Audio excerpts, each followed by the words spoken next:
আসসালামু আলাইকুম প্রিয় দর্শক মণ্ডলী, এগুলো হচ্ছে লতিরাজ কচু। আমাদের এক ভাই লতিরাজ কচু কাটতেছে, তার সাথে কিছু আলোচনা করব। আসসালামু আলাইকুম ভাই। ওয়ালাইকুম আসসালাম। কেমন আছেন ভাই? জি আলহামদুলিল্লাহ ভালো আছি। তো ভাই, এগুলো অরিজিনাল তো মনে হয় লতিরাজ কচু, হ্যাঁ? জি জি অরিজিনাল লতিরাজ কচু দেখছেন না লতিগুলান।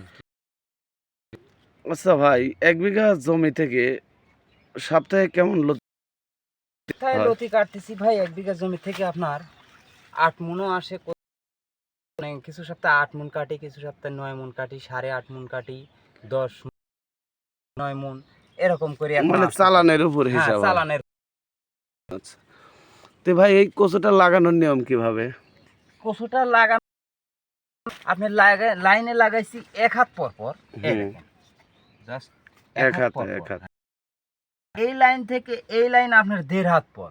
1.5 হাত পর। জি আচ্ছা, এই কচুতে লাগানোর সময় কিভাবে লাগান আপনারা? জমিটা চাষ করে নেন না কাদের জমিটা উপর লাগান? আপনার যে ধান লাগায় যেভাবে না ওইভাবে পাখি দিয়ে সুতা ধরে মতো করে লাগাই লাইনে। লাইনে জি এক এক হাত হাত আর পর পর 1.5 হাত। করে লাগাই, সুতাতে চিহ্ন দেওয়া থাকে, ওখানে হ্যাঁ, ওখানে শুধু লাগাই যায়।